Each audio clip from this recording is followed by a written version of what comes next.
তো আশা করি স্ক্রিন দেখতে পাচ্ছেন আপনারা সবাই। জি sir. So forecasting is our first chapter. The most reliable way to forecast the future is to try to understand the present. So এখানে বলা হচ্ছে যে ফোরকাস্টিং এর মেইন কাজ হচ্ছে ফিউচারকে প্রেডিক্ট করা। ওকে, বা ফিউচারে কি হবে এটা প্রেডিকশন করা। বা সো যেহেতু আমরা এখানে প্রোডাকশন প্ল্যানিং এন্ড কন্ট্রোল বলছি, সো ইন ফিউচারে কি পরিমাণ সেল হবে বা কি পরিমাণ ডিমান্ড হবে এই জিনিসটাকে প্রেডিক্ট করা, এটাই হচ্ছে ফোরকাস্টিং। সো ইন ফিউচারে কি পরিমাণ ডিমান্ড হবে এটা প্রেডিক্ট করার সবচেয়ে মোস্ট রিলায়েবল ওয়ে হচ্ছে try to understand the present. প্রেজেন্টে কি হচ্ছে, অর্থাৎ বর্তমানে কি হচ্ছে, কোনো একটা প্রোডাক্টের বর্তমানে মার্কেট ডিমান্ড কত। সো কোনো একটা প্রোডাক্টের বর্তমানে মার্কেট ডিমান্ড কত, এই ডেটার উপর ভিত্তি করে যখন আমরা ফিউচারে তার ডিমান্ড কত হবে এই ফোরকাস্টিংটা করব, তখন এই ফোরকাস্টিংটা মোর রিলায়েবল হবে। অর্থাৎ প্রেজেন্ট ডেটার উপর বেস করে যখন আমরা ফিউচার ডেটাটা ফোরকাস্ট করব, তখন এই ফোরকাস্টিং এর রিলায়েবিলিটি অনেক বেড়ে যাবে। সো ফোরকাস্টিং করার জন্য আমাদের প্রেজেন্ট ডেটাকে কাজে লাগাতে হবে। Forecasting is an estimate of what is likely to happen in the future. So in future কি হতে পারে, কি হতে পারে। সো এখানে হতে পারে দ্যাট মিন্স এখানে একটা সম্ভাব্যতার ব্যাপার আছে, একটা 50-50 চান্সের ব্যাপার আছে, অর্থাৎ হতেও পারে নাও পারে। দ্যাট মিন্স এখানে একটা এরর আছে। সো অ্যাকচুয়ালি যেই জিনিসটা হবে তার সাথে আমরা যেটা প্রেডিকশন করছি তার কিছু ডিভিয়েশন থাকতে পারে। এই ডিভিয়েশনটা যত বেশি হবে আপনার ফোরকাস্টিং এর এরর তত বেশি হবে। দ্যাট মিন্স অ্যাকচুয়ালের সাথে আপনার ফোরকাস্টের এরর যত বেশি হবে, আপনার অ্যাকচুয়ালের সাথে আপনার ফোরকাস্টের ডিভিয়েশন যত বেশি হবে, আপনার ফোরকাস্টিং এর এরর তত বেশি হবে। সো ফোরকাস্টিং এর মাধ্যমে আমরা বেসিক্যালি ইন ফিউচারে কি হতে পারে এই জিনিসটা আমরা প্রেডিক্ট করে থাকি। Forecasts are concerned with determining what the future will look like. Forecasting provides a basis for coordinating activities in various parts of the company. Forecasting এর মাধ্যমে কোনো একটা কোম্পানির বিভিন্ন ডিপার্টমেন্টের মধ্যে একটা সমন্বয় তৈরি হয়। For example sales department, marketing department, HR department, প্রত্যেকটি ডিপার্টমেন্টের মধ্যে একটি সমন্বয় ক্রিয়েট হয়। প্রত্যেকটি ডিপার্টমেন্টের একটি সমন্বিত প্রচেষ্টায়, সমন্বিত মিটিং এর মাধ্যমে হচ্ছে এই ফোরকাস্টিংটা করা হয়। সো ফোরকাস্টিং কোনো একটি কোম্পানির সবগুলো ডিপার্টমেন্টের মধ্যে একটি সমন্বয় প্রতিষ্ঠা করে। Forecasts are important input to both long-term strategic decision making as well as for short-term planning for day-to-day operations. Forecast দুই রকমের হতে পারে, বা ফোরকাস্টের টাইম হরাইজনটা দুই রকম হতে পারে। একটা হচ্ছে লং টার্ম ফোরকাস্টিং বা স্ট্র্যাটেজিক ফোরকাস্টিং, আর একটা হচ্ছে শর্ট টার্ম ফোরকাস্টিং বা ডে টু ডে ফোরকাস্টিং। একটা হচ্ছে long term forecasting, in future long টার্মের জন্য আমরা যে ফোরকাস্টিংটা করে থাকি, that means next 5 years. For example next 5 years আমার ইন্ডাস্ট্রিতে কতটুকু র ম্যাটেরিয়াল প্রয়োজন হবে, এটার যে forecasting, that is called long term forecasting. আরেকটা হতে পারে short term forecasting. Short term forecasting মানে হচ্ছে day to day production. For example আজকের পার্টিকুলার ডেতে কত ইউনিট অফ প্রোডাক্ট প্রডিউস হবে। সো ডে টু ডে যে ফোরকাস্টিং, এটাকে বলা হয় শর্ট টার্ম ফোরকাস্টিং। সো কোন কোন ডিপার্টমেন্ট ফোরকাস্টিং ইউজ করে থাকে তার একটা ওভারভিউ এই স্লাইডে দেওয়া হয়েছে। Finance uses long term forecasts for capital planning and short term forecasts for budgeting. কোনো একটা ইন্ডাস্ট্রির যে ফাইন্যান্স ডিপার্টমেন্ট থাকে, finance department long term forecasting use করে থাকে ক্যাপিটাল প্ল্যানিং করার জন্য, অর্থাৎ ইন ফিউচার আমার কত ক্যাপিটাল লাগবে এই ক্যাপিটাল প্ল্যানিং এর জন্য তারা লং টার্ম ফোরকাস্ট করে থাকে। আর বাজেটিং এর জন্য তারা শর্ট টার্ম ফোরকাস্ট করে থাকে। বাজেটিং মানে হচ্ছে যে যেটা day to day activity. For example আজকের পার্টিকুলার ডেতে প্রোডাকশনের জন্য আমার কতটুকু র মেটেরিয়াল লাগবে, এর জন্য যে বাজেট তৈরি করা, দ্যাট ইজ কল্ড বাজেটিং। তাহলে ফাইন্যান্স ডিপার্টমেন্ট লং টার্ম ফোরকাস্টের জন্য ক্যাপিটাল প্ল্যানিং করে থাকে, আর শর্ট টার্ম ফোরকাস্টের জন্য তারা বাজেটিং করে থাকে। Marketing produces sales forecasts for market planning and market strategy. Marketing department তারা সেলস ফোরকাস্ট করে থাকে। সেলস ফোরকাস্ট মানে এই মাসে কয়টা প্রোডাক্ট সেল হয়েছে তা সেই ডাটার উপর ভিত্তি করে আগামী মাসে কয়টা প্রোডাক্ট সেল হতে পারে বা ডিমান্ডটা কিরকম হতে পারে এটা ফোরকাস্ট করার যে technique, that is called demand forecasting বা সেলস ফোরকাস্টিং। সো মার্কেটিং ডিপার্টমেন্টের মেইন কাজ হচ্ছে এই সেলস বা ডিমান্ডটাকে ফোরকাস্ট করা। Operations develops and uses forecasts for scheduling, inventory management, and long-term capacity planning. কোন একটা ইন্ডাস্ট্রির যে অপারেশনস ডিপার্টমেন্ট থাকে সেই operations department scheduling, inventory management, long term capacity planning এই জিনিসগুলো নিয়ে তারা ডিল করে। স্কেডিউলিং মানে কি, কোনো একটি ইন্ডাস্ট্রিতে যদি মাল্টিপল মেশিন থাকে তাহলে কোন একটা প্রোডাক্ট কোন মেশিনের পর কোন মেশিনে অপারেশন হবে, এই যে সিকোয়েন্সিং, এই সিকোয়েন্সিংটাকে বলা হয় স্কেডিউলিং। ইনভেন্টরি ম্যানেজমেন্ট বলতে বোঝায় যে আমার যে ফিনিশড ম্যাটেরিয়াল এবং র ম্যাটেরিয়াল গুলো আমি যে জায়গায় স্টোর করব সেই জায়গাটাকে বলা হচ্ছে ইনভেন্টরি। সো এই ইনভেন্টরিটাকে আমাকে ম্যানেজ করতে হবে, বিকজ ইনভেন্টরির সাথে একটা কস্ট রিলেটেড আছে। আপনি যত বেশি ইনভেন্টরি হোল্ড করবেন আপনার ইনভেন্টরি হোল্ডিং কস্ট তত বেড়ে যাবে। And long term capacity planning in ফিউচারে আমার ইন্ডাস্ট্রিতে কতটুকু ক্যাপাসিটি লাগবে, কতটুকু র ম্যাটেরিয়াল লাগবে, এটা একটা লং টার্ম প্ল্যানিং। তাহলে অপারেশনস ডিপার্টমেন্ট এই জিনিসগুলো তারা প্ল্যানিং করে থাকে, scheduling, inventory management, long term capacity planning এই জিনিসগুলো তারা ফোরকাস্ট করে থাকে। তাহলে অপারেশনস ডিপার্টমেন্টের জন্য ফোরকাস্টিং বলতে বোঝায় scheduling, inventory management and long term capacity planning. এরপরে হচ্ছে HR department, human resource management department uses forecasts to estimate the need for employees. Human resource management তারা কোনো একটা ইন্ডাস্ট্রিতে লোক নিয়োগ করে এবং লোক ছাঁটাই করে। সো কোনো একটা ইন্ডাস্ট্রিতে একটা পার্টিকুলার টাইমে কতজন এমপ্লয়ি তাদের প্রয়োজন এই জিনিসটা তারা ফোরকাস্ট করে, বা কোনো একটা পার্টিকুলার ইন্ডাস্ট্রি থেকে কতজন লোক তারা ছাঁটাই করবে এই জিনিসটা তারা ফোরকাস্ট করে। সো হিউম্যান রিসোর্স ম্যানেজমেন্ট তারা এমপ্লয়ি নিয়ে ফোরকাস্টিংটা করে থাকে। সাম জেনারেল ক্যারেক্টারিস্টিক্স অফ ফোরকাস্টের কিছু জেনারেল ক্যারেক্টারিস্টিক্স রয়েছে, সেই জেনারেল ক্যারেক্টারিস্টিক্স গুলো আমরা দেখবো। ফোরকাস্টস আর অলওয়েজ রং, আমাদেরকে সবসময় ধরে নিতে হবে আমরা যে ফোরকাস্টটা করছি সেই ফোরকাস্টটা রং, বিকজ আমরা যে ফোরকাস্টটা করছি সেটা রাইট ধরে নিয়ে আমরা যদি সামনের দিকে আগাই সেক্ষেত্রে দেখা যেতে পারে যে অনেক সময় প্রেডিকশনটা ম্যাচ করে না বাস্তবের সাথে, সেই ক্ষেত্রে আমাদের একটা লস বিয়ার করতে হবে। তো আমাদের ধরে নিতে হবে যে আমরা যে ফোরকাস্টটা করছি সেই ফোরকাস্টটা রং, রং ধরে নিয়ে আমাদের সামনের দিকে এগিয়ে যেতে হবে। এবং এই ফোরকাস্টিং এর যে এরর লেভেলটা আছে এই এরর লেভেলটা যতটা সম্ভব কমিয়ে আনা যায় তত আমাদের ক্যালকুলেশনের অ্যাকুরেসি বাড়বে। Forecasts are more accurate for groups or families of items. একটা পার্টিকুলার প্রোডাক্টের চেয়ে আমরা যদি গ্রুপ অফ প্রোডাক্ট বা ফ্যামিলি অফ প্রোডাক্ট কনসিডার করি, ফ্যামিলি অফ প্রোডাক্টের ক্ষেত্রে আমরা আমাদের যে ফোরকাস্টিংটা সেই ফোরকাস্টিং এর অ্যাকুরেসিটা অনেক বেড়ে যায়। একটা সিঙ্গেল প্রোডাক্টের ক্ষেত্রে আমরা যদি ফোরকাস্টিং করি আর একটা গ্রুপ অফ প্রোডাক্টের ক্ষেত্রে আমরা যদি ফোরকাস্টিং করি তাহলে সিঙ্গেল প্রোডাক্টের ক্ষেত্রে ফোরকাস্টিং অ্যাকুরেসির চেয়ে গ্রুপ অফ প্রোডাক্টের ফোরকাস্টিং অ্যাকুরেসি অনেক বেড়ে যাবে। Forecasts are more accurate for shorter time periods. Shorter time পিরিয়ডের জন্য আমরা যে ফোরকাস্ট গুলো করে থাকি সেই ফোরকাস্ট গুলো বেশি অ্যাকুরেট হয়ে থাকে, কারণ শর্ট টাইম পিরিয়ডে ডিমান্ডের যে ফ্লাকচুয়েশন সেই ফ্লাকচুয়েশনটা কম হয়ে থাকে, বাট লং টাইম পিরিয়ডে ডিমান্ডের যে ফ্লাকচুয়েশন সেটা অনেক বেশি হয়ে থাকে। সো ডিমান্ডের এই ফ্লাকচুয়েশনের কারণে লং টার্ম ফোরকাস্টের অ্যাকুরেসিটা কমে আসে। Every forecast should include an error estimate. প্রত্যেকটি ফোরকাস্টিং টেকনিকেরই একটা এরর এস্টিমেট ক্যালকুলেট করতে হবে, যেহেতু ফোরকাস্টিং মানে হচ্ছে ফিউচারে কি হতে পারে এটা একটা প্রেডিকশন। সো এটা অ্যাকচুয়ালের সাথে নাও মিলতে পারে। সো অ্যাকচুয়ালের সাথে তার ডেভিয়েশনটা কতটুকু এই ডেভিয়েশনটা আমাদের এখানে ক্যালকুলেট করতে হবে, অর্থাৎ এখানে একটা এরর এস্টিমেটের ব্যাপার রয়েছে। Forecasts are no substitute for calculated demand. ঠিক আছে, ক্যালকুলেটেড ডিমান্ডের সাবস্টিটিউট ফোরকাস্টিং হতে পারে না। একটা হচ্ছে ক্যালকুলেটেড ডিমান্ড বা অ্যাকচুয়াল ডিমান্ড, যে কোনো একটা পার্টিকুলার টাইমে কোনো একটা প্রোডাক্টের ডিমান্ড হচ্ছে এত, এটা হচ্ছে ক্যালকুলেটেড ডিমান্ড, যেটা হচ্ছে রিয়েল সিনারিও।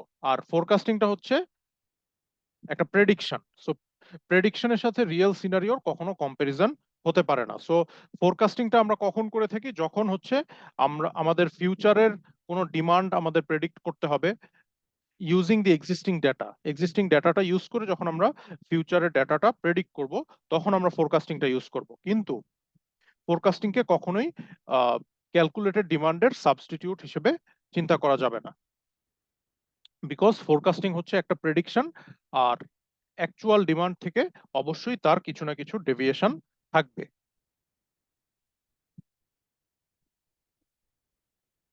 এখন আমরা আসি ফোরকাস্টিং টাইম হরাইজনস। আমরা যে ফোরকাস্টিংটা করব, এই ফোরকাস্টিং এর টাইম হরাইজন গুলো কি রকম, বা কত সময় ব্যাপী আমরা এই ফোরকাস্টিং গুলো করব। সো 3 ধরনের ফোরকাস্টিং টাইম হরাইজন রয়েছে। একটা হচ্ছে শর্ট রেঞ্জ ফোরকাস্ট, আরেকটা হচ্ছে মিডিয়াম রেঞ্জ ফোরকাস্ট, আরেকটা হচ্ছে long range forecast. Short range forecast যেটা, তার টাইম ডিউরেশন জেনারেলি 1 বছর পর্যন্ত হয়ে থাকে, এবং জেনারেলি 3 মাসের কম হয়ে থাকে, বাট ম্যাক্সিমাম 1 বছর পর্যন্ত হয়ে থাকে। অর্থাৎ 3 মাস বা তার চেয়ে কম সময় থেকে শুরু করে 1 বছর মেয়াদি যে ফোরকাস্টিং গুলো আমরা করে থাকি, এই ফোরকাস্টিং গুলোকে বলা হয় short range forecast. Short range ফোরকাস্টের এক্সাম্পল কি কি হতে পারে? পারচেজিং, আমরা কোনো একটা প্রোডাক্ট পারচেজ করতে চাচ্ছি, এটা একটা শর্ট রেঞ্জ ফোরকাস্টের এক্সাম্পল হতে পারে। জব স্কেডিউলিং, কোনো একটি ইন্ডাস্ট্রির মধ্যে বিভিন্ন মেশিনে আমরা জবটাকে স্কেডিউলিং করতে চাচ্ছি, এটা একটা শর্ট রেঞ্জ ফোরকাস্টের এক্সাম্পল হতে পারে। Workforce levels, job assignments, production levels, এগুলো শর্ট রেঞ্জ ফোরকাস্টের এক্সাম্পল হতে পারে। মিডিয়াম রেঞ্জ ফোরকাস্টের টাইম রেঞ্জটা 3 মাস থেকে 3 বছর পর্যন্ত হয়ে থাকে। এক্সাম্পল কি হতে পারে? Sales and production planning. Sales বা ডিমান্ডের যে ফোরকাস্টিং গুলো আমরা করে থাকি, এগুলো মোটামুটি মিডিয়াম রেঞ্জের ফোরকাস্টের মধ্যে পড়ে। দেন বাজেটিং, ঠিক আছে, বাজেটিংও একটা মিডিয়াম রেঞ্জ ফোরকাস্টের মধ্যে পড়ে। যে ফর এক্সাম্পল 3 বছরের জন্য আমার ইন্ডাস্ট্রিতে কিরকম খরচ হবে বা কত টাকা খরচ হবে, এর একটা এস্টিমেশন, এটাকে বলা হচ্ছে বাজেটিং। তাহলে বাজেটিংটা মিডিয়াম রেঞ্জ ফোরকাস্টের মধ্যে পড়বে। এরপরে হচ্ছে long range forecast. Long range ফোরকাস্টটা হচ্ছে 3+ ইয়ার্স, 3 বছরের বেশি সময় ব্যাপী আমরা যে ফোরকাস্ট গুলো করে থাকি, those are called long range forecast. Long range ফোরকাস্টের এক্সাম্পল কি কি হতে পারে? New product planning, facility location, research and development. আপনি নতুন কোনো একটা প্রোডাক্ট মার্কেটে লঞ্চ করতে চাচ্ছেন, বা ফ্যাসিলিটি লোকেশন, আপনি নতুন কোনো একটা লোকেশনে আপনি ফ্যাসিলিটি বা ইন্ডাস্ট্রিটা দিতে চাচ্ছেন, কোন লোকেশনে আপনি ইন্ডাস্ট্রিটা দিবেন বা লোকেশনটা দিবেন। দেন রিসার্চ এন্ড ডেভেলপমেন্টের কাজ করতে চাচ্ছেন আপনি। সো এগুলো হচ্ছে দীর্ঘমেয়াদী যেটা ফোরকাস্ট বা লং রেঞ্জ ফোরকাস্ট। তাহলে আমরা যদি ইন শর্টে বলতে চাই, শর্ট রেঞ্জ ফোরকাস্টের টাইম রেঞ্জটা হয়ে থাকে 3 মান্থ থেকে 1 ইয়ার পর্যন্ত। মিডিয়াম রেঞ্জ ফোরকাস্টের টাইম রেঞ্জটা হয়ে থাকে 3 মান্থস থেকে 3 ইয়ার্স পর্যন্ত। আর লং রেঞ্জ ফোরকাস্টের টাইম রেঞ্জটা হয়ে থাকে 3 বছরের উপরে। ক্লিয়ার?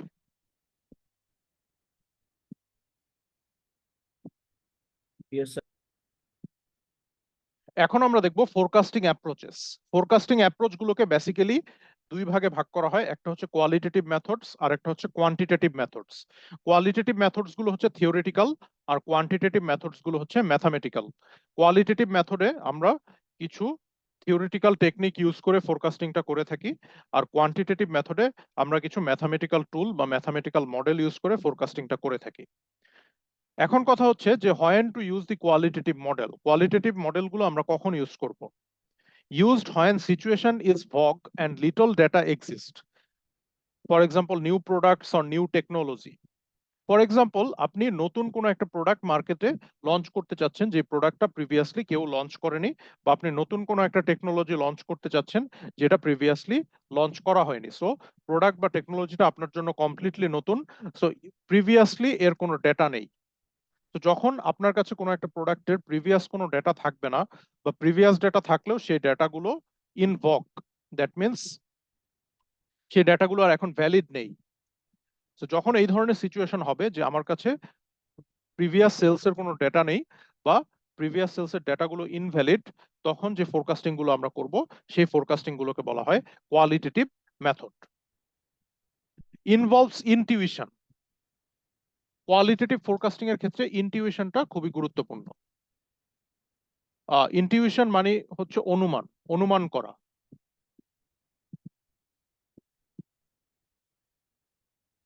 দ্যাট মিনস একটা অনুমানের উপর ভিত্তি করে আমরা এখানে একটা ফোরকাস্টিং করে থাকি। যেহেতু আমাদের কাছে প্রিভিয়াস কোনো সেলস এর ডেটা নেই, সো আমরা একটা অনুমানের উপর ভিত্তি করে ফোরকাস্টিংটা করে থাকি।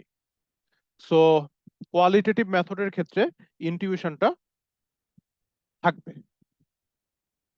তো যেহেতু এখানে অনুমানের ব্যাপার আছে, সো এখানে অবশ্যই এক্সপার্ট লেভেলের যারা থাকবে বা যারা কোনো একটা ইন্ডাস্ট্রিতে হায়ার লেভেলে থাকবে, তাদের যে অপিনিয়ন, তাদের অপিনিয়নটা খুবই গুরুত্বপূর্ণ। সো কোয়ালিটেটিভ মেথডের ক্ষেত্রে যারা হায়ার লেভেলে থাকবে বা হায়ার অথরিটিতে থাকবে, তাদের যে ইনটিউশন বা তাদের যে এক্সপিরিয়েন্স, সেই এক্সপিরিয়েন্সের উপর বেস করে আমরা হচ্ছে ফিউচারে প্রোডাক্টের ফোরকাস্ট গুলো ক্রিয়েট করে থাকি। এক্সাম্পল হিসেবে এখানে বলা হয়েছে ফোরকাস্টিং সেলস অন ইন্টারনেট। যখন আমরা ইন্টারনেটে কোনো একটা প্রোডাক্টের সেলস ফোরকাস্ট করে থাকি, তখন তার ডেটা অনেক সময় আমাদের কাছে থাকে না। তো সেই ক্ষেত্রে আমাদের ইনটিউশনের উপর বেস করে ফোরকাস্টিংটা করতে হয়। তো এই ধরনের ফোরকাস্টিং কোয়ালিটেটিভ ফোরকাস্টিং এর অন্তর্ভুক্ত। সো কোয়ালিটেটিভ ফোরকাস্টিং এর ক্ষেত্রে আমাদের কাছে কোনো এক্সিস্টিং ডেটা থাকবে না, বা এক্সিস্টিং কোনো ডেটা থাকলে সেই ডেটাটা ভ্যালিড হবে না। সো আমাদের ইনটিউশনের উপর বেস করে ফোরকাস্টিংটা করতে হবে। সো আমরা বলতে পারি যে qualitative forecasting is based on intuition or experience.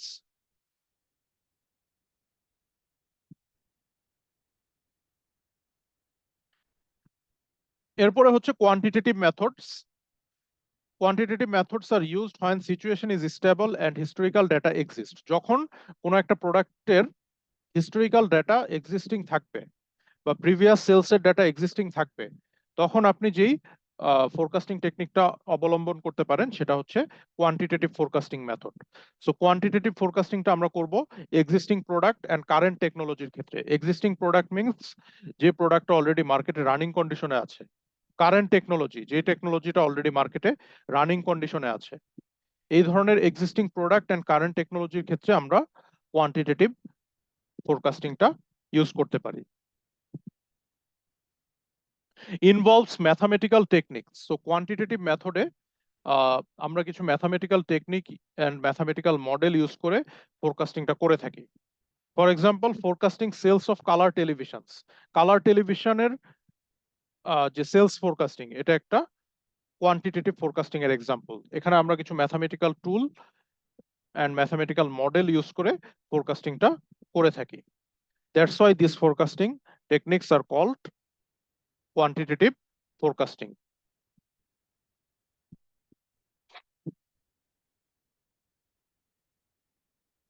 এখন এই forecasting approach, qualitative method and quantitative মেথডের মধ্যে বিভিন্ন ধরনের ফোরকাস্টিং টেকনিক রয়েছে। সেই ফোরকাস্টিং টেকনিক গুলো সম্পর্কে আমরা এখন জানবো। কোয়ালিটেটিভ মেথডের মধ্যে 4 ধরনের ফোরকাস্টিং টেকনিক রয়েছে। Number 1, jury of executive opinion. Number 2, sales force composite. Number 3, Delphi method of forecasting. And number 4, consumer market survey. এই 4টা মেথড আমরা ওয়ান বাই ওয়ান দেখবো। এন্ড কোয়ান্টিটেটিভ মেথডের মধ্যে আছে naive approach, moving average, weighted moving average, exponential smoothing, trend projection and linear regression. So qualitative method is based on intuition. Intuition বা অনুমানের উপর ভিত্তি করে আমরা ফোরকাস্টিংটা করে থাকি। আর quantitative method is based on historical data. Historical বা পাস্ট ডেটার উপর ভিত্তি করে আমরা হচ্ছে কোয়ান্টিটেটিভ মেথডে ফোরকাস্টিংটা করে থাকি।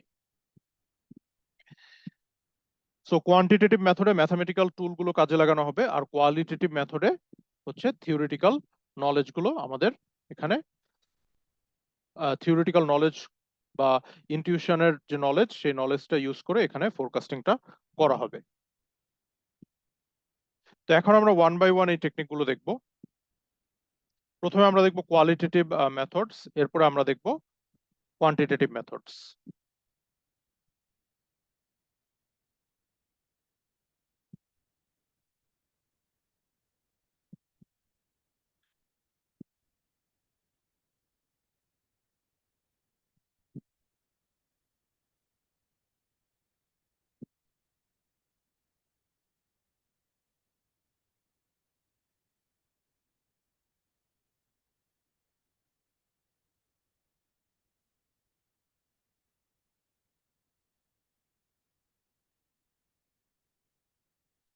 তো প্রথমে আমরা দেখি jury of executive opinion. So qualitative মডেলে আমরা 4 ধরনের কোয়ালিটেটিভ মডেল দেখেছি: jury of executive opinion, sales force composite, consumer or market survey, আর ডেলফি মেথড অফ ফোরকাস্টিং। প্রথমে আমরা আসি jury of executive opinion. Collect opinions of high level executives. যারা high level executive থাকবেন তাদের যে এক্সপিরিয়েন্স, সেই এক্সপিরিয়েন্স থেকে তাদের অপিনিয়নটা নিতে হবে ফোরকাস্টিং এর ক্ষেত্রে। Involves small group of high level managers. এখানে যারা হাই লেভেল ম্যানেজার থাকবে তাদের একটা স্মল গ্রুপ ক্রিয়েট করা হবে এবং তাদের সাথে ডিসকাশন করে ফোরকাস্টিংটা করা হবে। Combines managerial experience with statistical models. এখানে দুইটা জিনিসের কম্বিনেশন হয়। একটা হচ্ছে ম্যানেজারিয়াল এক্সপিরিয়েন্স, এখানে হাই লেভেল এক্সিকিউটিভরা থাকবে, তাদের যে ম্যানেজারিয়াল এক্সপিরিয়েন্সটা থাকবে সেটা অবভিয়াসলি অনেক বেশি হবে। তাদের এই ম্যানেজারিয়াল এক্সপিরিয়েন্সটাকে কম্বাইন করা হবে কার সাথে? স্ট্যাটিস্টিক্যাল মডেলের সাথে। কিছু স্ট্যাটিস্টিক্যাল মডেলের সাথে এই ম্যানেজারিয়াল এক্সপিরিয়েন্সটাকে কম্বাইন করে ফোরকাস্টিংটা করা হবে। And it is relatively quick. এই জুরি অফ এক্সিকিউটিভ অপিনিয়ন মেথডটা রিলেটিভলি কুইক মেথড, খুব কুইকলি আমরা ফোরকাস্টটা ক্রিয়েট করতে পারি এই জুরি অফ এক্সিকিউটিভ অপিনিয়নের মাধ্যমে। দেন হচ্ছে sales force composite. Each sales person projects his or her sales. Sales force কম্পোজিটে অ্যাকচুয়ালি কি হয়, কোনো একটি কোম্পানির যে সেলস পারসনরা থাকে তারা প্রত্যেকে নিজের মতো করে ফোরকাস্টিংটা করে। দেন হচ্ছে তাদের ফোরকাস্টিং গুলোকে কম্বাইন করা হয়। ঠিক আছে? প্রত্যেক সেলস পারসনের নিজস্ব সেলস গুলোকে প্রথমে প্রজেক্ট করা হয়। দেন হচ্ছে প্রত্যেক সেলস পারসনের যে প্রজেকশন গুলো, সেই প্রজেকশন গুলোকে একসাথে কম্বাইন করা হয়। Each sales person projects his or her sales combined at district and national levels. প্রথমে প্রত্যেক সেলস পারসনের যে সেলস প্রজেকশন সেটা ডিভিশন ওয়াইজ বা ন্যাশনাল ওয়াইজ নেওয়া হয় বা ডিস্ট্রিক্ট ওয়াইজ নেওয়া হয়। দেন সবগুলো ডিভিশন বা ডিস্ট্রিক্টের যে প্রেডিকশন, সেই প্রেডিকশন গুলোকে একসাথে কম্বাইন করা হয়। Tends to be very optimistic. এই সেলসফোর্স কম্পোজিট টেকনিকটা খুবই অপটিমিস্টিক, বিকজ সেলস পারসনের জাস্ট জাস্ট সেলস পারসনের এক্সপিরিয়েন্সের উপর ভিত্তি করে সে হচ্ছে ফোরকাস্টিংটা করছে। সো সে যখন ফোরকাস্টিংটা করবে তখন এটা খুবই অপটিমিস্টিক হবে। হুম। এবং এটা এখানে এররের পসিবিলিটিটা অনেক বেশি থাকবে, তার ফোরকাস্টটা অ্যাকচুয়ালের সাথে নাও মিলতে পারে। ঠিক আছে? সো এই ক্ষেত্রে যে ফোরকাস্টিংটা আমরা করছি এটা অপটিমিস্টিক হয়ে থাকে। Number 3, consumer or market survey. Consumer or market survey ask customers about purchasing plans. Consumer বা মার্কেট সার্ভেতে কি করা হয়, কাস্টমারকে তার পারচেস প্ল্যান সম্পর্কে আস্ক করা হয় যে আমার প্রোডাক্টটা কি আপনি পারচেস করবেন কিনা। What consumer say and what they actually do are often different. So এখানে একটা বড় বাধা হচ্ছে যে কাস্টমাররা অনেক সময় যেটা বলে আর যেটা করে সেটা এক হয় না। অনেক সময় কাস্টমার বলে যে হ্যাঁ আপনার প্রোডাক্ট আমার ভালো লেগেছে, আপনার প্রোডাক্টটা আমি পারচেস করতে চাই, কিন্তু পরবর্তীতে সে আর প্রোডাক্টটা পারচেস করে না। সো এটা হচ্ছে সবচেয়ে বড় একটা এখানে ইস্যু, যে কাস্টমাররা অনেক সময় যেটা বলে আর যেটা করে সেটা ডিফারেন্ট হয়, যার ফলে এই ফোরকাস্টিংটা করাটা খুবই ডিফিকাল্ট। সো কাস্টমারের অপিনিয়নের উপর ভিত্তি করে যে ফোরকাস্টিংটা করা হয় এই ফোরকাস্টিংটাকে আমরা বলি কনজিউমার বা market survey. Sometimes difficult to answer. So যেহেতু কাস্টমার অনেক সময় যা বলে তা করে না, সেই ক্ষেত্রে ফোরকাস্টিং করাটা ডিফিকাল্ট হয়ে থাকে। সো কনজিউমার বা মার্কেট সার্ভে যে টেকনিক, এখানে আমরা কাস্টমারের অপিনিয়নের উপর ভিত্তি করে ফোরকাস্টিংটা করে থাকি। এরপর হচ্ছে Delphi method of forecasting. Delphi method of ফোরকাস্টিংটা হচ্ছে একটা ইটারেটিভ গ্রুপ প্রসেস। এখানে এটা একটা গ্রুপ ডিসকাশন প্রসেস, যে গ্রুপ ডিসকাশন প্রসেসটা কন্টিনিউয়াসলি চলতে থাকে বা একটা সাইক্লিক আকারে চলতে থাকে। Continues until consensus is reached. যতক্ষণ না পর্যন্ত কারেক্ট ফোরকাস্টটা পাওয়া যায় ততক্ষণ পর্যন্ত এই ইটারেটিভ গ্রুপ প্রসেসটা চলতে থাকে। Steps involved in Delphi method. Delphi মেথডে কি কি স্টেপ রয়েছে? Choose the experts to participate. অর্থাৎ এই ইটারেটিভ ডিসকাশন প্রসেসে কারা কারা পার্টিসিপেট করবে তাদেরকে ফার্স্টে চুজ করতে হবে। Then throw a questionnaire or email, obtain forecasts from all participants. Then হচ্ছে এই গ্রুপে যে সকল এক্সপার্টরা আছেন তাদেরকে একটা কোশ্চেন করতে হবে, বা ফোরকাস্টিং সম্পর্কে তাদের একটা কোশ্চেনেয়ার করতে হবে যে এই প্রোডাক্টের ফোরকাস্টটা কিরকম হতে পারে। দেন হচ্ছে তাদের মতামতগুলো ইন্ডিভিজুয়ালি নেওয়া হবে। সামারাইজ দি রেজাল্টস, তাদের মতামতগুলো ইন্ডিভিজুয়ালি নেওয়ার পর রেজাল্টগুলোকে সামারাইজ করা হবে and redistribute them to the participants along with appropriate new questions, এবং কোশ্চেনগুলোকে পুনরায় রিডিস্ট্রিবিউট করে সেই গ্রুপ অফ পিপলের কাছে আবার কোশ্চেন করতে হবে। সো এই কোশ্চেনেরটা ততক্ষণ পর্যন্ত চলতে থাকবে যতক্ষণ না পর্যন্ত অ্যাকচুয়াল যে ফোরকাস্ট, সেই অ্যাকচুয়াল ফোরকাস্টটা পাওয়া যায়, ততক্ষণ পর্যন্ত এই ইটারেটিভ প্রসেসটা চলতে থাকবে। Summarize again, refining forecasts and conditions, and again develop new questions. So এই সামারাইজিং এর যে প্রসেসটা, এই প্রসেসটা কন্টিনিউয়াসলি ততক্ষণ পর্যন্ত চলতে থাকবে যতক্ষণ না পর্যন্ত অ্যাকচুয়াল ফোরকাস্ট বা কারেক্ট ফোরকাস্টটা পাওয়া যায়, ততক্ষণ পর্যন্ত এই সামারাইজেশনের যে টেকনিকটা, সেই টেকনিকটা চলতে থাকবে। Repeat step 4 if necessary, distribute the final results to all participants. যখন এই ইটারেটিভ গ্রুপ প্রসেসের মাধ্যমে আমি ফাইনাল ফোরকাস্টটা পেয়ে যাব, সেই ফাইনাল ফোরকাস্টের রেজাল্টটা তখন সেই গ্রুপের সমস্ত পার্টিসিপেন্টের মধ্যে আমাকে ডিস্ট্রিবিউট করে দিতে হবে। তাহলে আমরা ইন জেনারেল বলতে পারি যে ডেলফি মেথড অফ ফোরকাস্টিং হচ্ছে একটি ইটারেটিভ গ্রুপ প্রসেস, যেখানে কারা কারা থাকবে। এখানে আমরা এই সাইক্লিক প্রসেসটা দেখতে পাচ্ছি। এখানে স্টাফ থাকবে,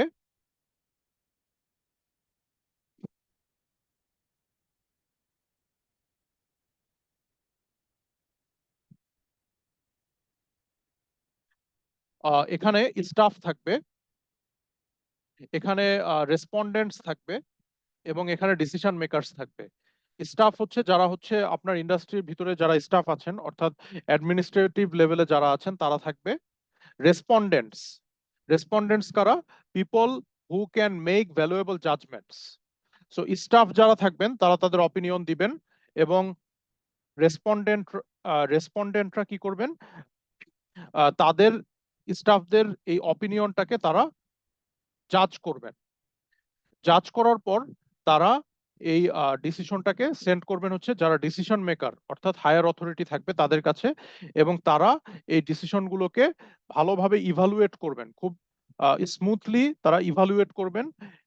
স্মুথলি ইভালুয়েট করার পর তারা হচ্ছে একটা ফাইনাল ডিসিশন নেবেন, এবং এই ফাইনাল ডিসিশন নেওয়ার পর এটাই যে ফাইনাল এমন না, এই ডিসিশনটা আবার স্টাফদের কাছে যাবে এবং পুনরায় আবার রেসপন্ডেন্টদের কাছে যাবে, অর্থাৎ এভাবে সাইক্লিক আকারে ততক্ষণ পর্যন্ত চলতে থাকবে যতক্ষণ পর্যন্ত ফোরকাস্টটা সবার স্যাটিসফ্যাকশন অনুযায়ী না হয়, ততক্ষণ পর্যন্ত এই ফোরকাস্টটা চলতে থাকবে। That means it's an iterative group process continues until consensus is reached. যতক্ষণ পর্যন্ত অ্যাকচুয়াল ফোরকাস্টে আমরা পৌঁছাতে না পারি ততক্ষণ পর্যন্ত এই ইটারেটিভ ডিসকাশন প্রসেসটা চলতে থাকবে। থ্রি টাইপস অফ পার্টিসিপেন্টস, এই ডেলফি মেথডে 3 ধরনের পার্টিসিপেন্টস থাকে। হু আর দে, তারা কারা? নাম্বার 1 ডিসিশন মেকারস, যারা হচ্ছে ডিসিশন মেক করবে। দেন হচ্ছে স্টাফ অ্যাডমিনিস্ট্রেটিভ লেভেলে যারা থাকবে। দেন হচ্ছে রেসপন্ডেন্টস, রেসপন্ডেন্টস যারা হচ্ছে স্টাফদের যে অপিনিয়ন, সেই অপিনিয়ন গুলোকে জাজমেন্ট করবে। সো এই 3 ধরনের পার্টিসিপেন্টের কম্বিনেশনে এন্ড ইটারেটিভ গ্রুপ ডিসকাশনের মাধ্যমে ডেলফি মেথডটা কাজ করে থাকে। সো এই ছিল আমাদের কোয়ালিটেটিভ মেথড সম্পর্কে আমরা জানলাম। এখন আমরা দেখব হচ্ছে overview of quantitative approaches. So qualitative মেথডে কারো কোনো কোশ্চেন আছে? No, না sir. Sir. No question. So qualitative method যেটা, সেটা হচ্ছে থিওরিটিক্যাল মেথড। এখন আমরা যেটা দেখবো কোয়ান্টিটেটিভ মেথড। এই কোয়ান্টিটেটিভ মেথড গুলো হচ্ছে ম্যাথামেটিক্যাল মেথড। সো এক্সামে, ফাইনাল এক্সামে আপনাদের ফোরকাস্টিং থেকে এক সেট কোশ্চেন থাকবে। এই কোশ্চেনে থিওরিটিক্যাল কোশ্চেনও থাকবে, আবার ম্যাথামেটিক্যাল কোশ্চেনও থাকবে। সো কোয়ালিটেটিভ মেথড গুলো থেকে থিওরিটিক্যাল কোশ্চেন থাকবে, কোয়ান্টিটেটিভ মেথড গুলো থেকে ম্যাথামেটিক্যাল কোশ্চেন থাকবে।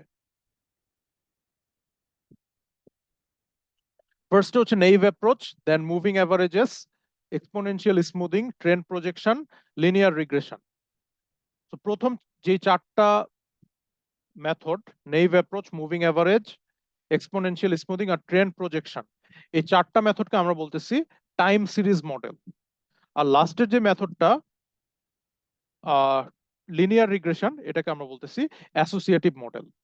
সো কোয়ান্টিটেটিভ অ্যাপ্রোচ গুলোকে আমরা দুই ভাগে ভাগ করতে পারি, একটা হচ্ছে টাইম সিরিজ মডেল আর একটা হচ্ছে অ্যাসোসিয়েটিভ মডেল। টাইম সিরিজ মডেলের আন্ডারে পড়বে হচ্ছে naive approach, moving average, exponential smoothing, trend projection, আর অ্যাসোসিয়েটিভ মডেলের আন্ডারে পড়বে লিনিয়ার রিগ্রেশন। টাইম সিরিজ ফোরকাস্টিংটা কি? Data which is related to time, example data, data which is related to time.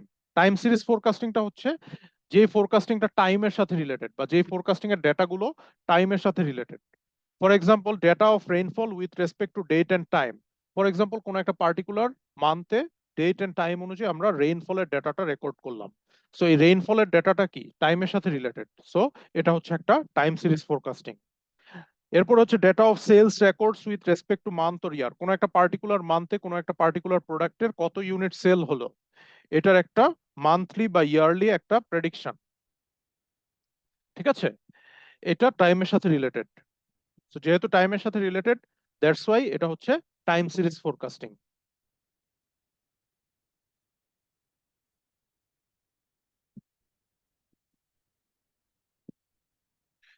So components of time series forecasting. Time series forecasting এর component গুলো কি কি?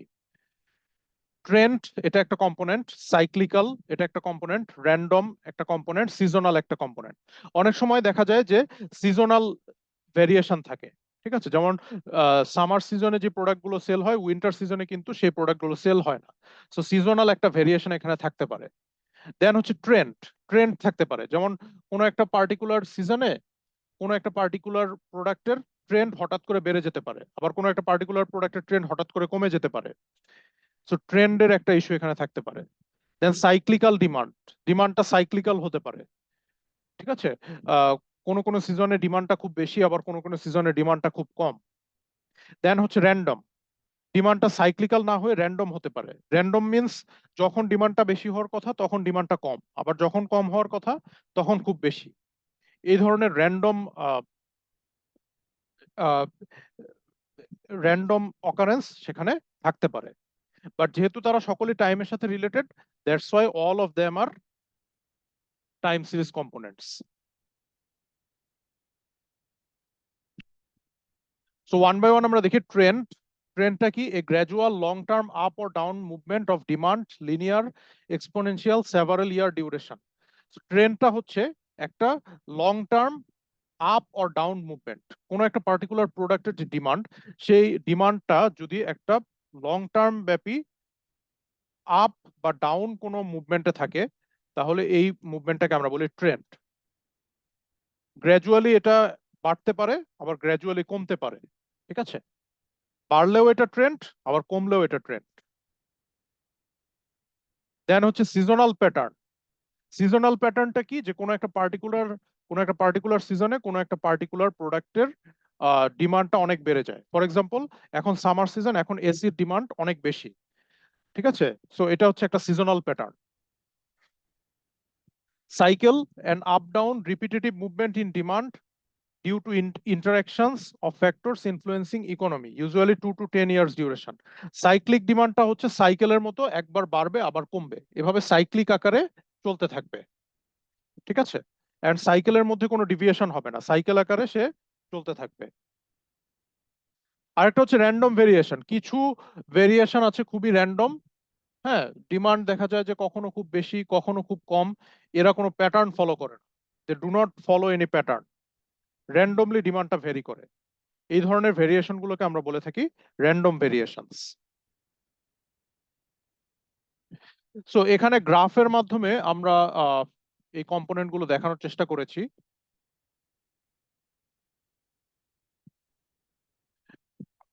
তো এখানে প্রথম যে গ্রাফটা আছে, এই গ্রাফটা আমরা খেয়াল করি। এক্স অ্যাক্সিসে আছে টাইম, ওয়াই অ্যাক্সিসে আছে ডিমান্ড।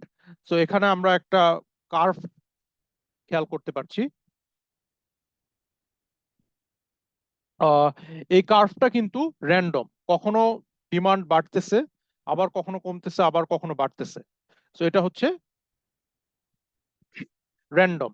Random movement. ওকে, এরপরে সেকেন্ড যে গ্রাফটা আমরা দেখতে পাচ্ছি, এখানে আমরা দেখতে পাচ্ছি যে ডিমান্ডটা কোনো একটা সাইকেলে বাড়তেছে, আবার কোনো একটা সাইকেলে কমতেছে। দ্যাট মিনস এটা হচ্ছে সাইক্লিক্যাল মুভমেন্ট। দেন এখানে আমরা দেখতে পাচ্ছি সিজনাল প্যাটার্ন। যে সাপোজ আমরা টাইম রিজিয়নটাকে যদি দুইটা রিজিয়নে ভাগ করি, সামার অ্যান্ড উইন্টার, সাপোজ এই রিজিয়নটা হচ্ছে সামার আর এই রিজিয়নটা হচ্ছে উইন্টার, তাহলে দেখা যাচ্ছে যে সামার সামার রিজিয়নের ডিমান্ড অনেক বেশি, উইন্টার রিজিয়নের ডিমান্ড অনেক কম। ঠিক আছে, তার মানে সিজনের উপর ভিত্তি করে ডিমান্ডটা কম বেশি হচ্ছে, এটাকে বলা হচ্ছে সিজনাল প্যাটার্ন। ঠিক আছে, সো সিজনাল প্যাটার্ন থাকলে সেখানে কোনো একটা পার্টিকুলার সিজনে ডিমান্ড কম বেশি হতে পারে। আর এখানে আমরা ট্রেন্ড দেখতে পাচ্ছি। ট্রেন্ড মিন্স যে ডিমান্ডটা কখনো বাড়তেছে আবার কখনো কমতেছে, ডিমান্ডটা হুট করে কমতেছে আবার গ্র্যাজুয়ালি হুট করে বেড়ে যাচ্ছে।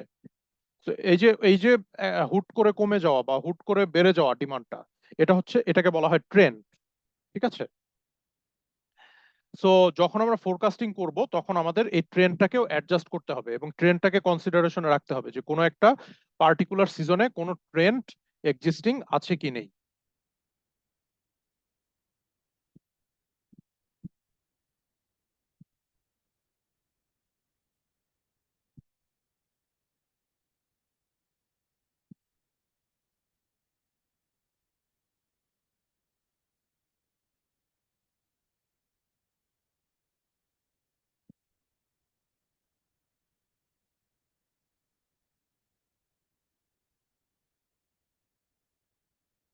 তো প্রথমে আমরা যেটা দেখবো সেটা হচ্ছে নেইভ অ্যাপ্রোচ।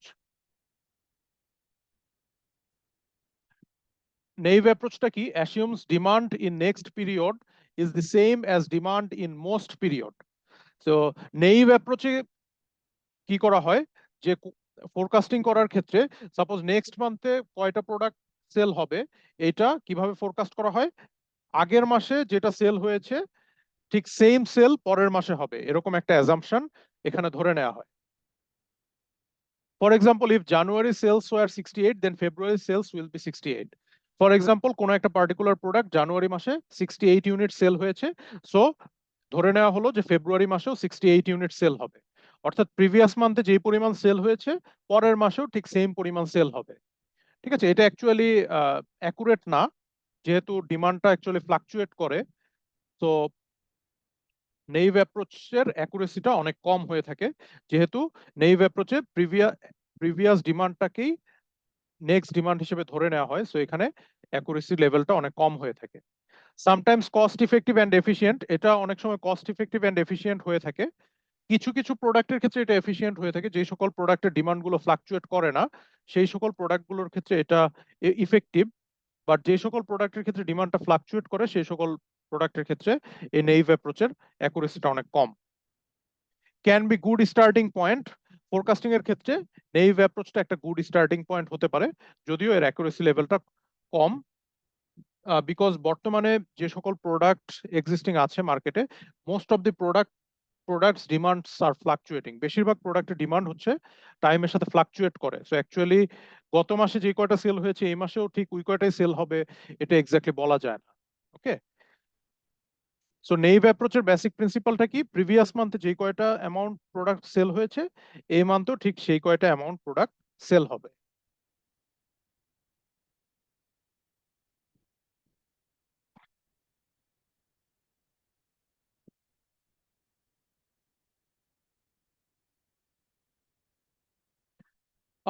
নেক্সট হচ্ছে moving average. Moving average, a technique that uses a number of historical data values to generate a forecast. Moving average মেথডে আমরা হচ্ছে প্রিভিয়াস মান্থের যে ডেটাগুলো আছে সেই ডেটাগুলোকে অ্যাভারেজ করে একটা নতুন ফোরকাস্ট ক্রিয়েট করে থাকি। Involves finding a series of successive averages by dropping the first data value in the series and adding the last data value. Useful for data without trend. তো যে সকল ডেটার মধ্যে কোনো ট্রেন্ড নেই বা কোনো সিজনালিটি নেই বা কোনো সাইক্লিক্যাল কোনো চেঞ্জ নেই, সেই সকল প্রোডাক্টগুলোর ক্ষেত্রে এই মুভিং অ্যাভারেজ টেকনিকটা কাজে লাগে। সো মুভিং অ্যাভারেজ টেকনিকের মাধ্যমে আমরা কিভাবে ফোরকাস্টিংটা করতে পারি? Moving average equals to summation of demand in previous N periods divided by N. ঠিক আছে? ফর এক্সাম্পল, এখানে আমরা বললাম যে কোন একটা পার্টিকুলার প্রোডাক্ট জানুয়ারি মান্থে সেল হয়েছে 30 ইউনিটস, ফেব্রুয়ারি মান্থে সেল হয়েছে 28 ইউনিটস, মার্চ মান্থে সেল হয়েছে 35 ইউনিটস। তো এখন আমাকে বলা হলো যে এপ্রিল মান্থে কয়টা প্রোডাক্ট সেল হবে এটা বের করার জন্য। তো এটা বের করার জন্য আমরা কিভাবে করব? মুভিং অ্যাভারেজ টেকনিকটা কাজে লাগাবো। Summation of demand in previous periods, previous N periods. So previous 3 মাসের টোটাল ডিমান্ড কত? 30 plus 28 plus 35 divided by N. Total number of period হচ্ছে 3। সো 58 আর 35 হচ্ছে 58 and 30, 88 R 5, 93. So 93 divided by 3, which is 31. তার মানে April মান্থের demand হবে কত? 31। অর্থাৎ previous 3 মাসের ডিমান্ড গুলোকে অ্যাভারেজ করে বা প্রিভিয়াস 3 মাসের ডেটাগুলোকে অ্যাভারেজ করে আমরা যে ডেটাটা পাচ্ছি, এটাই হচ্ছে আমাদের নিউ ফোরকাস্ট। ক্লিয়ার? Yes. তাহলে খুবই জি ইজি। স্যার।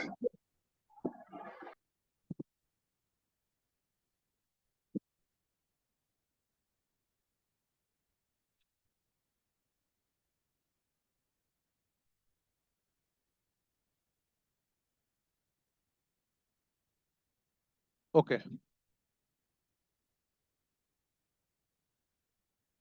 তাহলে এই মুভিং অ্যাভারেজটা কয় মাসের হতে পারে? আমরা জেনারেলি 3 মাসের মুভিং অ্যাভারেজ কনসিডার করে ক্যালকুলেশন গুলো করে থাকি। সো সেখান থেকে এই মেথডটার নাম হয়েছে 3 months moving average. So 3 months moving অ্যাভারেজটা কিভাবে কাজ করে সেটা আমরা এখন দেখব। 3 মান্থস মুভিং অ্যাভারেজ, এখানে আমরা একটা এক্সাম্পল দেখতে পাচ্ছি। মান্থ অ্যাকচুয়াল সেলস, জানুয়ারি মান্থে অ্যাকচুয়াল সেল হচ্ছে 10 ইউনিটস, ফেব্রুয়ারি মান্থে অ্যাকচুয়াল সেল হচ্ছে 12 ইউনিটস, মার্চ মান্থে অ্যাকচুয়াল সেল হচ্ছে 13 ইউনিটস। ঠিক আছে?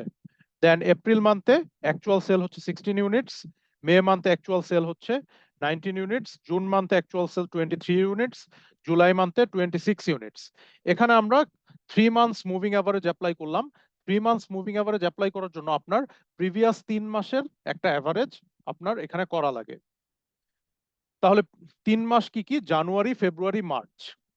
অর্থাৎ এপ্রিলের ফোরকাস্টিং আমরা যখন করব তখন তার আগের 3 মাসের অ্যাভারেজ আমাদের নিতে হবে। সো এপ্রিলের ফোরকাস্ট আমরা যখন করতেছি তখন তার আগের 3 মাসের অ্যাভারেজ আমরা এখানে করে নিচ্ছি 10 plus 12 plus 13 divided by 3, which is 11 2/3। Similarly যখন আমরা মে মাসের ফোরকাস্টিং করব তখন তার ঠিক আগের 3 মাসের ডেটাটাকে আমরা অ্যাভারেজ করে নিব। তাহলে মে মাসের আগের 3 মাসের ডেটা কি কি? ফেব্রুয়ারি, মার্চ, এপ্রিল। তাহলে এই তিনটা ডেটাকে আমরা এখানে অ্যাভারেজ করলাম। সো 3 মান্থ মুভিং অ্যাভারেজের মাধ্যমে আমরা যখন ফোরকাস্টিংটা করব তখন ফোরকাস্টিং করার জন্য যেই মান্থের ফোরকাস্ট আমরা করতে যাচ্ছি তার ঠিক আগের 3 মাসের অ্যাভারেজ আমাকে বের করে নিতে হবে। ফর এক্সাম্পল, জুলাইয়ের ফোরকাস্ট আমরা বের করতে যাচ্ছি। সো জুলাইয়ের আগের মাস কি কি? এপ্রিল, মে, জুন। সো এপ্রিল, মে এবং জুনের যে ফোরকাস্ট সেই ফোরকাস্টকে আমরা অ্যাভারেজ করে নিলেই আমার জুলাইয়ের ফোরকাস্টটা চলে আসবে 19 1/3। এখন আমরা গ্রাফের মাধ্যমে দেখি তাহলে অ্যাকচুয়াল সেলের সাথে ডিমান্ডের ফ্লাকচুয়েশনটা কিরকম হচ্ছে বা ডিমান্ডের ভেরিয়েশনটা কিরকম হচ্ছে।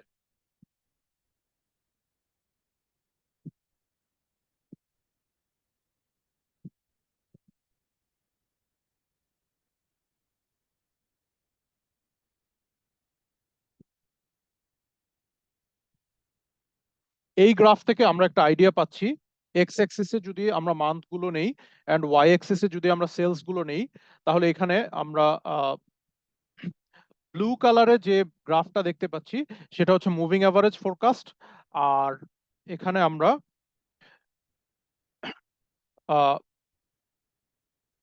লেফট সাইডে যেটা এটা কালারটা হচ্ছে বাদামি কালার, বাদামি কালারের যে গ্রাফটা আমরা দেখতে পাচ্ছি এটা হচ্ছে অ্যাকচুয়াল সেলস, আর ব্লু কালারের যে গ্রাফটা আমরা দেখতে পাচ্ছি সেটা হচ্ছে মুভিং অ্যাভারেজ।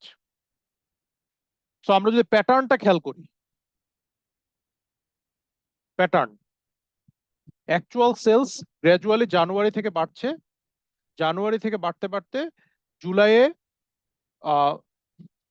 সেলটা ম্যাক্সিমাম হচ্ছে, জুলাইয়ের পর গ্র্যাজুয়ালি সেলটা কমতেছে। মুভিং অ্যাভারেজের ক্ষেত্রেও কিন্তু সেম, গ্র্যাজুয়ালি ডিমান্ডটা বাড়তে বাড়তে একটা সার্টেন পিক পয়েন্ট পর্যন্ত যাবে, তারপর ডিমান্ডটা আবার কমবে। বাট এখানে ডিফারেন্সটা হচ্ছে যে গ্রাফটা একটু রাইট সাইডে শিফট হয়ে গেছে। রাইট সাইডে কেন শিফট হলো? কারণ আমরা এখানে ফোরকাস্টটা বের করার জন্য প্রিভিয়াস 3 মান্থসের অ্যাভারেজটা ইউজ করেছি। যেহেতু আমরা প্রিভিয়াস 3 মান্থসের অ্যাভারেজ ইউজ করেছি, সো গ্রাফটা লেফট থেকে রাইটে শিফট হয়েছে। লেফট থেকে রাইটে শিফট হয়েছে কতটুকু পরিমাণ? 3 মাস পরিমাণ, 3 মান্থস, যেহেতু আমরা 3 মাসের মুভিং অ্যাভারেজ ইউজ করেছি। ওকে, দ্যাট মিনস জানুয়ারির ফোরকাস্টটা আপনার স্টার্ট হবে এপ্রিল থেকে, ফেব্রুয়ারিটা স্টার্ট হবে মে থেকে, আর মার্চেরটা স্টার্ট হবে জুন থেকে। কিন্তু প্যাটার্ন সেম, গ্রাফের প্যাটার্ন যদি আমরা লক্ষ্য করি প্যাটার্ন ইজ সেম। ঠিক আছে, তাহলে আমরা বুঝতে পারলাম যে মুভিং অ্যাভারেজের ক্ষেত্রে 3 মান্থ মুভিং অ্যাভারেজের ক্ষেত্রে যেই মান্থের ফোরকাস্ট আমরা বের করতে চাচ্ছি তার প্রিভিয়াস 3 মান্থের অ্যাভারেজ আমাকে ক্যালকুলেট করতে হবে। সো অনেক সময় মুভিং অ্যাভারেজ মেথডের অ্যাকুরেসি অনেক কম হয়ে থাকে, সেই ক্ষেত্রে আমরা একটা weighted moving average method use করি। সো ওয়েটেড মুভিং অ্যাভারেজ মেথডে কি করা হয়?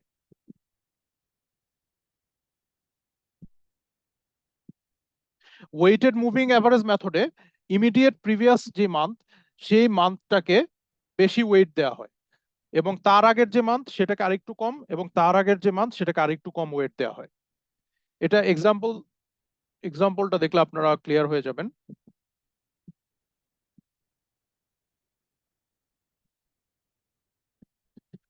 সো এখানে মুভিং অ্যাভারেজের কিছু পটেনশিয়াল প্রবলেম আছে, সেই পটেনশিয়াল প্রবলেমগুলো কি কি? Increasing n smooths the forecast but makes it less sensitive to changes. So এখানে নাম্বার অফ এন, যেটা নাম্বার অফ মান্থস, এটা আপনি যত ইনক্রিজ করবেন আপনার ফোরকাস্ট তত স্মুথ হবে, কিন্তু এটা ট্রেন্ড বা সিজনাল যে ডেটা, সেই সিজনাল ডেটার যে চেঞ্জ, সেই চেঞ্জটাকে সহজে সে ইনকর্পোরেট করতে পারবে না। সো এখানে সিজনাল চেঞ্জের ইনকর্পোরেশনটা একটু difficult. Do not forecast Trends well, এখানে জাস্ট আমরা অ্যাভারেজ করছি, কিন্তু যদি কোনো ট্রেন্ড থেকে থাকে বা কোনো সাইক্লিক্যাল ডিমান্ড থেকে থাকে সেটা আইডেন্টিফাই করাটা ডিফিকাল্ট হয়ে যায়। Require extensive historical data. So moving অ্যাভারেজের ক্ষেত্রে আপনার হিস্টোরিক্যাল ডেটা বা পাস্ট ডেটা, পাস্টের যে ডিমান্ডের ডেটা, সেই ডেটাগুলো প্রয়োজন। ঠিক আছে, সো অনেক সময় ডেটাগুলো রেডিলি অ্যাভেলেবল থাকে না। সো এগুলো হচ্ছে মুভিং অ্যাভারেজের ক্ষেত্রে প্রবলেম। এই প্রবলেমগুলোকে ওভারকাম করার জন্য আমরা কি করি? ওয়েটেড মুভিং অ্যাভারেজ মেথডটা ইউজ করি। Assumes data from some periods are more important than data from other periods. Use weights to place more emphasis on some periods and less on others. So weighted moving average method আমরা কি করি? Immediate যে আগের month, immediate আগের মান্থটাকে আমরা বেশি wait provide করি, তার যে আগের মান্থগুলো সেই মান্থগুলোকে আমরা আরেকটু কম ওয়েট প্রোভাইড করি। ফর এক্সাম্পল, যদি এরকম হয় জানুয়ারি, ফেব্রুয়ারি, মার্চ, এপ্রিল, আমরা হচ্ছে এপ্রিলের ফোরকাস্টিংটা করতে চাচ্ছি। সাপোজ জানুয়ারিতে ডেটা ছিল 30, ফেব্রুয়ারিতে ডেটা ছিল 27, মার্চে ডেটা ছিল 29 সাপোজ। তাহলে মুভিং অ্যাভারেজ যদি আমরা করতাম 3 মান্থ মুভিং অ্যাভারেজ, তাহলে আমার এপ্রিলের ফোরকাস্টটা কি হতো? 30 প্লাস 27 প্লাস 29 ডিভাইডেড বাই 3, এটা হতো। কিন্তু আমরা যখন ওয়েটেড মুভিং অ্যাভারেজ অ্যাপ্লাই করব, তখন আমরা এখানে একটা ওয়েট অ্যাপ্লাই করব। যেমন এপ্রিলের ঠিক আগের মাস হচ্ছে মার্চ, মার্চ মান্থটাকে আমরা একটু বেশি ওয়েট দিব, মার্চ মান্থটাকে আমরা ওয়েট দিব 3। মার্চের আগে যে মান্থ ফেব্রুয়ারি, এটাকে আমরা ওয়েট দিব 2, এবং ফেব্রুয়ারির আগের যে মাস জানুয়ারি, এটাকে আমরা ওয়েট দিব 1। এভাবে করে আমরা এক এক করে ওয়েটিংটা করব। ওয়েটেজটা প্রোভাইড করার পর আমরা এই ওয়েটেজ দ্বারা এই ডিমান্ডটাকে মাল্টিপ্লাই করব।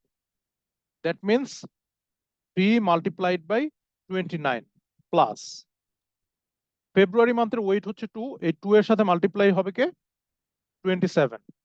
সো 2 মাল্টিপ্লাইড বাই 27 প্লাস জানুয়ারি মান্থের ওয়েটেজ হচ্ছে 1, 1 এর সাথে মাল্টিপ্লাই হবে 30, 1 multiplied by 30 divided by total weight. আপনার টোটাল ওয়েট কত? 1 প্লাস 2 প্লাস 3, টোটাল ওয়েট হচ্ছে 1 প্লাস 2 প্লাস 3। তাহলে এখান থেকে আপনি যে রেজাল্টটা পাবেন সেই রেজাল্টটাই হচ্ছে আপনার এপ্রিল মান্থের ফোরকাস্ট। তাহলে এখানে আমরা আগের মাসটাকে বেশি ওয়েট দিচ্ছি, দ্যাটস ওয়াই আমার ক্যালকুলেশনটা আরো অ্যাকুরেট হবে। তাহলে এখানে আমরা কত পাচ্ছি? 57 প্লাস 54 প্লাস 30 ডিভাইডেড বাই 6, 84 84 আর 50 134 141 ডিভাইডেড বাই 6। সো এখান থেকে যে রেজাল্টটা পাবো এটাই হচ্ছে আমার এপ্রিল মান্থের ফোরকাস্ট। তাহলে used when trend is present, যখন কোনো একটা ট্রেন্ড প্রেজেন্ট থাকে, যে কোনো কোনো এক যে মাসের ফোরকাস্ট আমরা ক্রিয়েট করতে চাচ্ছি তার আগের মাসে হচ্ছে একটা ট্রেন্ড এক্সিস্টিং আছে, বা তার আগের মাসে সেলসটা বেশি বা কম আছে, যখন এরকম কোনো ট্রেন্ড এক্সিস্টিং থাকবে তখন আমরা এই ওয়েটেড মুভিং অ্যাভারেজ মেথডটা অ্যাপ্লাই করে থাকি। Older data usually less important, older ডেটাগুলো এখানে ওয়েটটা কম পাবে। দ্যাট মিনস যত আগের মাস হবে তত তার ডেটার ওয়েটেজটা কমবে, এবং যত ইমিডিয়েট হবে তত তার ওয়েটটা বাড়বে।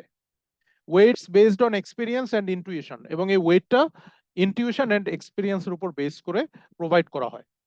সো ওয়েটেড মুভিং অ্যাভারেজের ফর্মুলাটা হচ্ছে weight for period N into demand in period N divided by weights.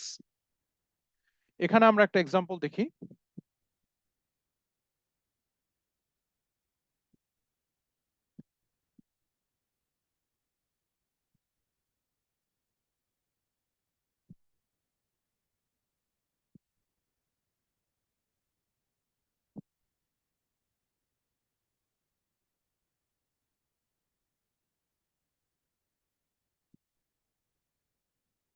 ঠিক আছে, ঠিক আগের প্রবলেমটা যেটা আমরা 3 মান্থ মুভিং অ্যাভারেজ নিয়ে করেছি, সেম প্রবলেমটা যদি আমরা এখানে দেখি, তাহলে এপ্রিল মান্থের যখন আমরা ফোরকাস্ট করছি, এপ্রিল মান্থের ফোরকাস্ট করার ক্ষেত্রে মার্চ মান্থের যে ফোরকাস্ট এটাকে আমরা ওয়েট দিচ্ছি 3, ফেব্রুয়ারির ফোরকাস্টটাকে আমরা দিচ্ছি 2, জানুয়ারির ফোরকাস্টটাকে আমরা দিচ্ছি 1। সো মার্চের ফোরকাস্টটাকে আমরা তার ওয়েট দ্বারা মাল্টিপ্লাই করছি, প্লাস ফেব্রুয়ারির ফোরকাস্টটাকে আমরা তার ওয়েট দ্বারা মাল্টিপ্লাই করছি, প্লাস জানুয়ারির ফোরকাস্টটাকে আমরা তার ওয়েট দ্বারা মাল্টিপ্লাই করে টোটাল ওয়েট 6 দ্বারা ডিভাইড করছি। ঠিক আছে, সিমিলারলি এপ্রিল মে জুন জুলাই, জুলাইয়েরটা যদি আমরা দেখি, তাহলে জুলাইয়ের আগের যে মান্থ জুন, এটা ওয়েট পাবে 3, 3 ইন্টু 23, তার আগে হচ্ছে মে, মে পাবে 2, 2 ইন্টু 19, প্লাস তার আগে হচ্ছে এপ্রিল, এপ্রিল পাবে 1, 1 ইন্টু 16 ডিভাইডেড বাই 6। সো এভাবে করে আমরা ওয়েটেড মুভিং অ্যাভারেজ মেথডের মাধ্যমে কোনো একটা পার্টিকুলার মান্থের ফোরকাস্টটা করতে পারি, এবং এই ওয়েটেড মুভিং অ্যাভারেজ মেথডের অ্যাকুরেসিটা অনেক বেশি হয়ে থাকে, সেটা আমরা দেখতে পারবো একটা গ্রাফের মাধ্যমে।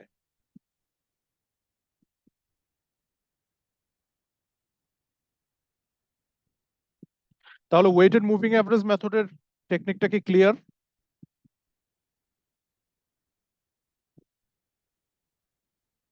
এভরিওয়ান?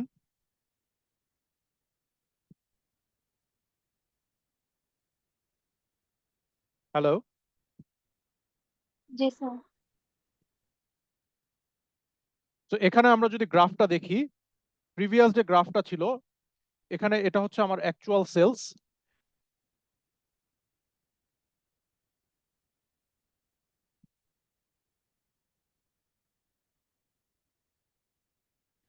এটা হচ্ছে আমার অ্যাকচুয়াল সেলস এর graph. This is the graph of actual sales, and this is the graph of moving average, যেটা হচ্ছে বাদামি কালারের যে গ্রাফটা এটা হচ্ছে মুভিং অ্যাভারেজ, আর যেটা ব্লু কালারের গ্রাফ সেটা হচ্ছে weighted moving average. So weighted moving average করার কারণে গ্রাফটা দেখেন একটু লেফটে শিফট হয়েছে। লেফটে শিফট হওয়া মানে অ্যাকচুয়াল সেলস এর একটু সে কাছাকাছি এসেছে। সো আপনার ফোরকাস্টটা অ্যাকচুয়াল সেলস এর যতটা কাছাকাছি হবে আপনার ফোরকাস্টিং এর অ্যাকুরেসি তত ইনক্রিজ করবে। তো যেহেতু এখানে ব্লু গ্রাফটা কিছুটা লেফট সাইডে শিফট হয়েছে, সো এই ক্ষেত্রে অ্যাকুরেসি অনেক বেড়ে যাচ্ছে। সো মুভিং অ্যাভারেজ মেথড থেকে ওয়েটেড মুভিং অ্যাভারেজ মেথডের অ্যাকুরেসি অনেক বেশি হবে। তো এখন আমি আপনাদের একটা কোশ্চেন দিচ্ছি, তাহলে আপনারা আনসারটা চ্যাট বক্সে দিবেন সবাই। সেটা হচ্ছে যে suppose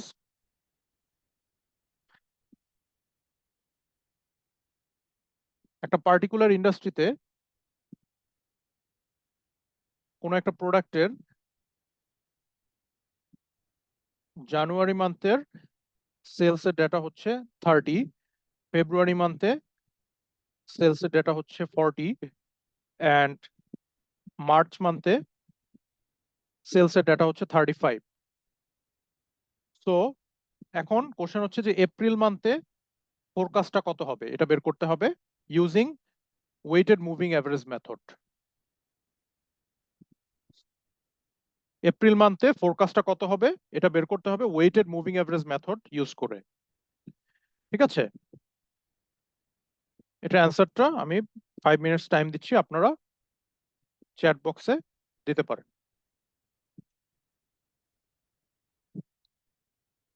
Forecast using weighted moving average method কত হবে?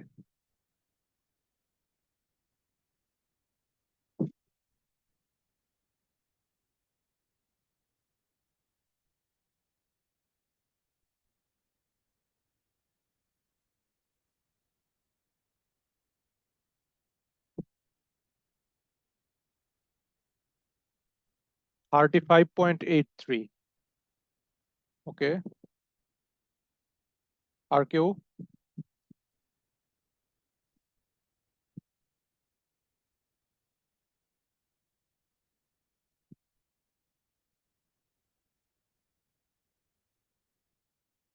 $35.8।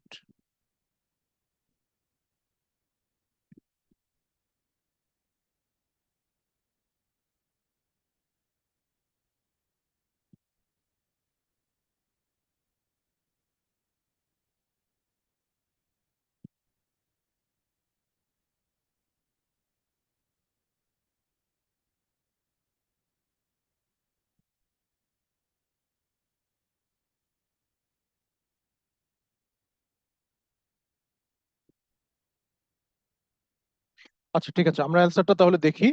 জানুয়ারি মান্থ জানুয়ারি মান্থের ওয়েটেজ হচ্ছে 1, ফেব্রুয়ারি মান্থের ওয়েটেজ হচ্ছে 2, মার্চ মান্থের ওয়েটেজ হচ্ছে 3। সো আমরা যদি ওয়েটেড মুভিং অ্যাভারেজ টেকনিকের মাধ্যমে এপ্রিল মান্থের ফোরকাস্টটা বের করতে চাই, তাহলে কত হবে? 3 into 35 plus 2 into 40 plus 1 into 30 divided by 1 plus 2 plus 3. So 105 plus 80 plus 30 divided by 6, তার মানে হচ্ছে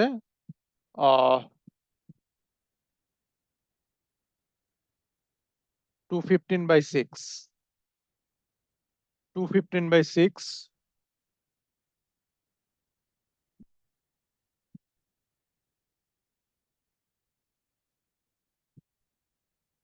215 by 6, 35.83. Okay, 35.83 is the answer. So খুবই ইজি। তো এভাবে আমরা পরীক্ষায় ম্যাথ আসলে খুব ইজিলি সলভ করতে পারবো। তাহলে আজকে এতটুকু পর্যন্তই থাক। নেক্সট ক্লাসে আমরা টাইম সিরিজ মডেলের বাকি যে মেথডগুলো আছে সেই মেথডগুলো নিয়ে ডিসকাস করব। তো আজকে যতটুকু আলোচনা হলো এর মধ্যে কারো কোনো কোশ্চেন আছে?